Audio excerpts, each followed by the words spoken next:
அனைவருக்கும் இனிய வணக்கங்கள். எல்லோரும் சுகமாக இருக்கிறீர்களா? இருப்பீர்கள், இருக்க வேண்டும். இன்று நமது சேனலில் குரு பெயர்ச்சி பலன்கள் 2024 கணித்து தொகுத்து வழங்குபவர் மதுரை மாவட்டம் தே கல்லுப்பட்டி மகாசக்தி ஜோதிடர் எஸ் கணேஷ் ராஜா.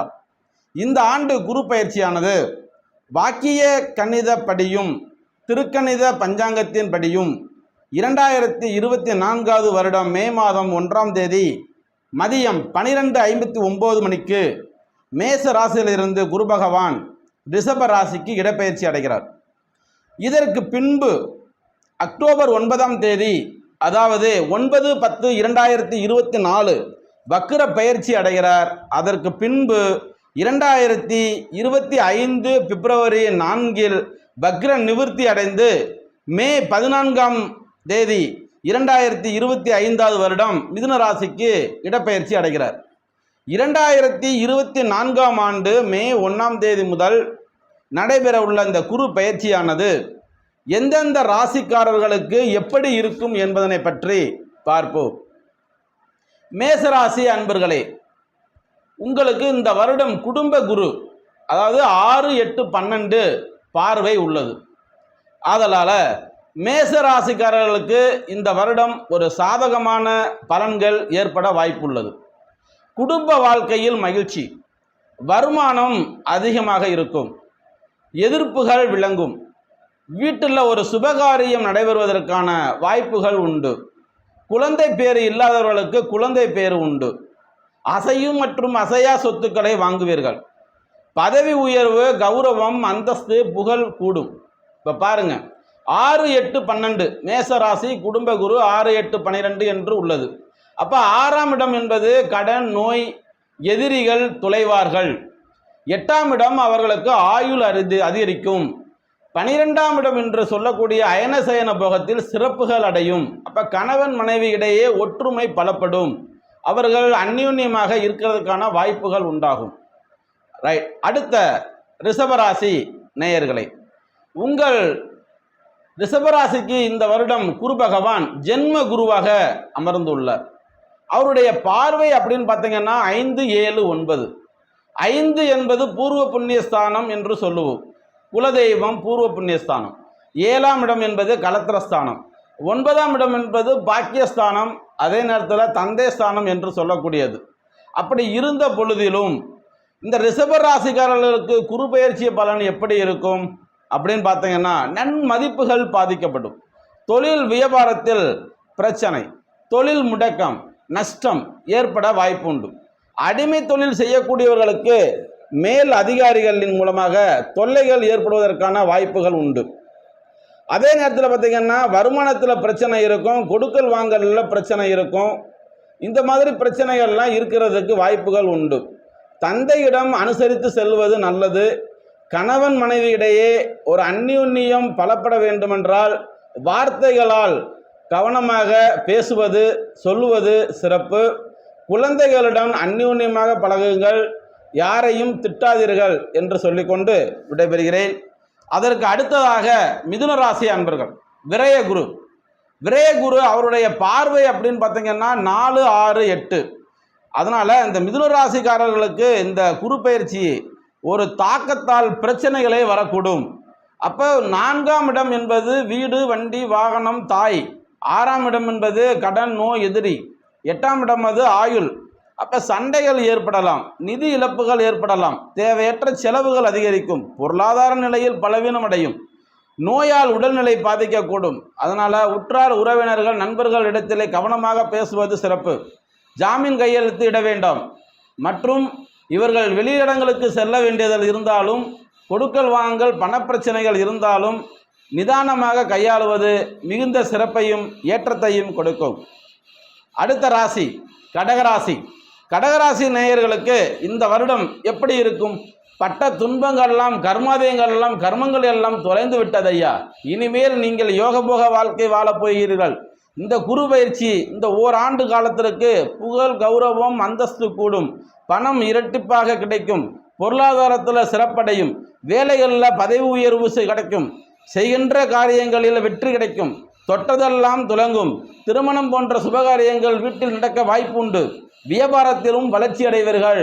இந்த லாப குருவானவர் 3, 5, 7ஆம் பார்வையாக உங்கள் ராசியிலிருந்து பார்ப்பதால் 3ஆம் இடம் என்பது இளைய சகோதர ஸ்தானத்தின் மூலமாக உங்களுக்கு உதவிகள் கிடைக்க பெறும். 5 என்பது குலதெய்வ அருள் உங்களுக்கு உண்டு. பூர்வ புண்ணிய ஸ்தானம் வலுப்பெறுவதால் உங்களுடைய குழந்தைகள் உங்களிடத்திலே அந்யோன்யமாக இருப்பார்கள். 7ஆம் இடம் என்று சொல்லக்கூடிய அந்த கலத்திர ஸ்தானத்திலே அமர்ந்து இருப்பதால் கனவி மனவனுடைய ஒரு அந்யோன்யம் மேலோங்கி இருக்கும். அதற்கு அடுத்தபடியாக சிம்மராசி நேயர்களே, சிம்மராசி நேயர்கள் என்று பார்த்து கொண்டோமானால் அவர்களுக்கு தொழில் குருவாக இந்த வருடம் 2, 4, 6ஆம் பார்வையாக இந்த குரு பகவான் பார்ப்பதனால சிக்கலான சூழ்நிலை ஏற்படுத்தினாலும் கூட கஷ்டப்பட்டு வாழ்க்கையில் முன்னேற வேண்டும் என்ற அந்த ஒரு மனநிலையில் அவங்க இருப்பாங்க. நிதிநிலைகள் பலவீனம் அடையும். இருந்தாலும் சரிக்கட்டி கொண்டு போகக்கூடிய கால சூழல் ஏற்படும். கொடுக்கல் வாங்கல்ல பிரச்சனை இருந்தாலும் இந்த கொடுக்கல் வாங்கல் என்பது மிகுந்த கவனத்துடனும் எச்சரிக்கையுடனும் கையாளுவது நன்று. தேவையற்ற பொருளாதார நெருக்கடி ஏற்படுவதற்கான வாய்ப்பு உண்டு. அதை சமாளிக்கக்கூடிய அளவிற்கு குரு பகவான் உங்களை பார்த்து கொண்டிருக்கின்றார். அதனால் மன கஷ்டப்பட வேண்டாம். மனம் சோர்வாக இருந்த பொழுதிலும் நீங்கள் சுதாரிப்பாக சென்றால் எடுத்த காரியங்கள் வெற்றி அடைவதற்கான வாய்ப்புகள் உண்டு. தொட்டது தொடங்குவதற்கான வாய்ப்புகள் உண்டு. வேலை செய்யக்கூடிய இடத்துல மிகுந்த கவனத்துடனும் எச்சரிக்கையுடனும் பணி செய்வது நல்லது. அதே நேரத்தில் நீங்கள் பார்த்தீங்கன்னா இந்த சிம்மராசி நேயர்களில் வண்டி வாகனங்களில் போகிறப்ப ரொம்ப கவனமுடனும் எச்சரிக்கையுடனும் போக வேண்டும். எதிரிகளை பார்த்தால் சற்று ஒதுங்கி கொள்வது நல்லது. அதே மாதிரி 2ஆம் இடம் என்பது பார்த்திங்கன்னா தனம், வாக்கு, குடும்பஸ்தானம் என்று சொல்லக்கூடியது. அதனால் பேச்சில் கவனம் தேவை. எதை பேசினாலும் யோசித்து பேச வேண்டும். ஏன் பேசுகிறோம், எப்படி பேசுகிறோம், எதற்காக பேசுகின்றோம் என்பதனை மனநிலையில் உள்வாங்கி கொண்டு பேசுவது மிகுந்த சிறப்பை தரும். எச்சரிக்கையாக இருக்க வேண்டிய இந்த 1 வருட காலம். கன்னிராசி நேயர்களே, இந்த குரு பெயர்ச்சியானது உங்களுக்கு சாதகமான குருவாகவே அவர் அமைகின்றார். ஏனால் பாக்கிய குரு. அப்போ 1, 3, 5 பாக்கியங்களை அள்ளித்தரப்போகிறார். செல்வத்திற்கு தடையில்லை. பொருளாதார நிலை வலுவாக இருக்கும். உத்தியோகத்தில் பதவி உயர்வு உண்டு. வேலை இல்லாதவர்களுக்கு வேலை கண்டிப்பாக கிடைக்கும். அதே நேரத்தில் அரசு மற்றும் அரசு சார்ந்த துறைகள் மூலம் ஆதாயம் பெறுவீர்கள். ஆன்மீக பயணங்கள் மேலோங்கி நிற்கும். அப்போ 1, 3, 5 என்று சொல்லக்கூடியது 1 உயிரை லக்னத்தையும் குறிக்கும். அதான் லக்னக்காரர்கள் எப்பயுமே சுதாரிப்பாக இருப்பார்கள். 3ஆம் இடம் இளைய சகோதரஸ்தானம். இளைய சகோதரிகள் அவர்களுக்கு துணை புரிவார்கள். 5ஆம் இடம் குலதெய்வம். குலதெய்வம் கோயிலுக்கு சென்று வருவது மிகுந்த சிறப்பையும் ஆன்மீக பயணங்கள் செல்லவும் நேரிடும். துலாம் ராசி நேயர்களே, இந்த துலாம் ராசி நேயர்களுக்கு இந்த பெயர்ச்சி காலத்தில் தேவையில்லாத பல பிரச்சனைகளை சந்திக்க நேரிடும். நீதிமன்ற வழக்குகள் கூட பதிவாகலாம். ஆனால் அந்த வழக்குகளில் வெற்றி அடைவதற்கு அவர்கள் நிறைய அலைச்சல் பாடுபட வேண்டியது இருக்கும். திருடர்கள் பயம் ஏற்படும். பொருள் சேதம் ஏற்படுவதற்கான வாய்ப்புகள் உண்டு. கவனம் தேவை. வியாபார தடை, தொழில் தடை, வேலைகளில் பிரச்சனை, பொருளாதாரத்தில் பலவீனம். இப்படி பார்த்தீங்கன்னா துலாம் ராசி நேயர்களுக்கு இந்த வருடம் பார்த்தீங்கன்னா அஷ்டம குரு. அப்போ 2, 4, 12 அவர் வர்றதுனால அவருக்கு நிறைய இடையூறுகளையும் சிக்கல்களையும் கொடுக்கவே காத்து கொண்டு இருக்கிறது என்று தான் சொல்ல வேண்டும். அதனால் துலாம் ராசி நேயர்கள் மிகுந்த கவனத்துடனும் எச்சரிக்கையுடனும் எந்த செயலை செய்தாலும் அந்த செயலில் முழு ஈடுபாடுடன் செய்வது உங்களுக்கு உத்தமத்தை தரும். அடுத்தபடியாக விருச்சிக ராசி நேயர்களே, விருச்சிக ராசி நேயர்களுக்கு இந்த குரு பெயர்ச்சி ஜாதகமா அல்லது பாதகமா அப்படின்னு பார்த்தீங்கன்னா கலத்திர குருங்க. 1, 3, 11 பார்வை இருக்குங்க. இந்த காலத்தில் அவருக்கு நல்ல பேர் புகழ் உண்டாகிறதுக்கும் பண வரவுகள் சீராவதற்கும் பொருளாதார நிலை உயர்வதற்கும் மூத்த சகோதர வழிகளில் உதவிகள் கிடைப்பதற்கான வாய்ப்புகளும் உண்டுங்க. குலதெய்வ அருள் உண்டுங்க. குலதெய்வ வழிபாட்டுக்கு அவங்கள ஆன்மீக பயணத்துக்கு சென்று வருவது உத்தமங்க. உத்தியோகத்தில் உயர்வு, தனலாபம், குடும்பத்தில் பொருள்கள், ஆடம்பர பொருள்கள் வாங்கி நல்ல மகிழ்ச்சியாக இருப்பாருங்க. சுபகாரியம் வீட்டில் நடைபெறுவதற்கான வாய்ப்புகள் உண்டுங்க. சுபகாரியத்திற்கான முன்னேற்பாடு பணிகளை அவங்க செய்வாங்கங்க. வீட்டினுடைய சூழ்நிலையும் இனிமையான சந்தோஷமும் நிறைந்த காலமாகவே அவர்களுக்கு காணப்படும். அதனால் இந்த மேசராசி நேயர், இந்த விருச்சிக ராசி நேயர்கள் எல்லா விஷயத்திலையும் தொட்டது துலங்கும், எடுத்த காரியம் வெற்றி அடையும் என்று சொல்லிக்கொண்டு அடுத்த ராசி தனுசு ராசி. இந்த தனுசு ராசிக்கு ரண ருண ரோகு சத்ருஸ்தானம் என்று சொல்லக்கூடிய 2 10 12ஆம் பார்வையாக இந்த பகவான் பார்ப்பதனால தனுசு ராசி நேயர்கள் பார்த்தீங்க, குரு பெயர்ச்சி பலன்கள் அசுப பலனை நேரிடும், உடல்நல குறைவு ஏற்படும். அதனால் வண்டி வாகனங்களில் நம்மளுக்கு தேவையில்லாத இடங்களில் டென்ஷன் ஆக வேண்டாம், மனச்சோர்வு ஏற்படும்.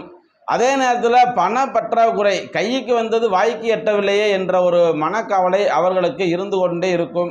உயர் அதிகாரிகள் வேலை செய்யக்கூடிய இடத்துல உயர் அதிகாரிகள், அரசு அதிகாரிகள், அரசு சம்பந்தப்பட்ட துறைகளில் இருக்கிறவங்களில் வேறுபாடுகள், கருத்து வேறுபாடுகள் தோன்றி மறையுங்க ஐயா.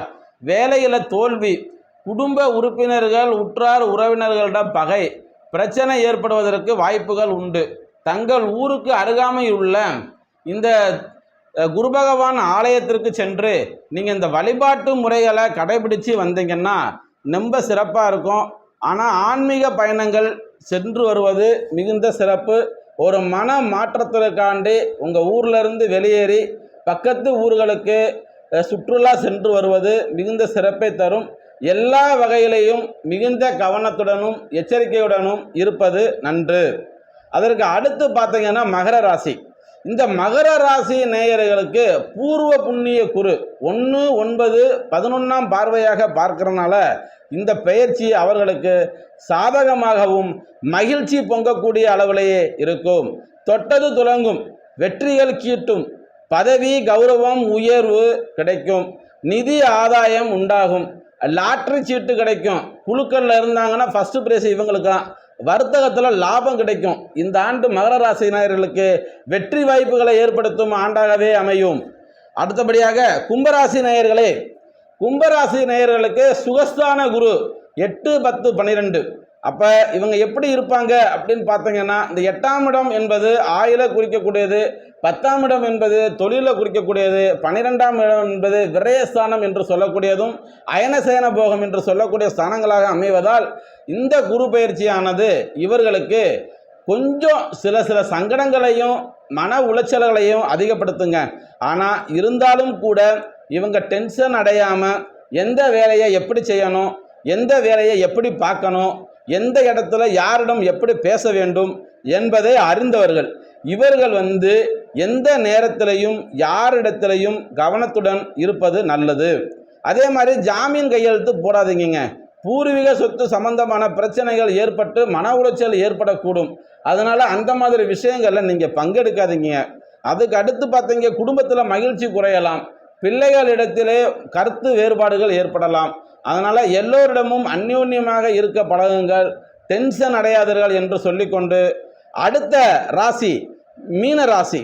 இந்த மீன ராசி நேயர்களுக்கு தைரிய குருவாக வருவதால் 7 9 11ஆம் பார்வையாக இருப்பதால் மீனராசி நேயர்களே, சவாலே சமாளி என்ற நோக்கத்தோடு செய்யும் செயல்களில் வெற்றி கிடைக்கும், தனவரவு பணவரவு உண்டாகும், திருமணம் கைகூடும், குழந்தை பிறப்பு, தன லாபம், வாகன சுகம் ஏற்படும், சகல துறைகளிலும் வெற்றி. கஷ்டப்பட்டு போராடி வாழ்க்கையிலே வெல்ல வேண்டும். சோதனைகளே நிறைந்த காலம் என்று சொன்னால் கூட எச்சரிக்கையுடன் இருப்பது மிகுந்த சிறப்பை தரும். அந்த மகர ராசி நேயர்களும், அதாவது பார்த்திங்கன்னா தனுசு ராசி நேயர்களுக்கு அவங்க கோவில் குளங்களுக்கு சென்று வருவது மிகுந்த சிறப்பை தரும். இந்த மகாசக்தி ஜோதிடத்தை டவுன்லோடு செய்யாதவர்களும் சப்ஸ்கிரைப் செய்யாத ஆன்மீக நண்பர்கள் சப்ஸ்கிரைப் செய்து கொண்டு எனக்கு பக்கத்தில் இருக்க பெல் பட்டனை அழுத்தி தொடர்ந்து ஆதரவு கொடுத்து குருவருளும் திருவருளும் பெற்றிட வேண்டுமாய் கேட்டுக்கொண்டு விடைபெறுகிறேன். நன்றி. வாழ்க வளமுடன்.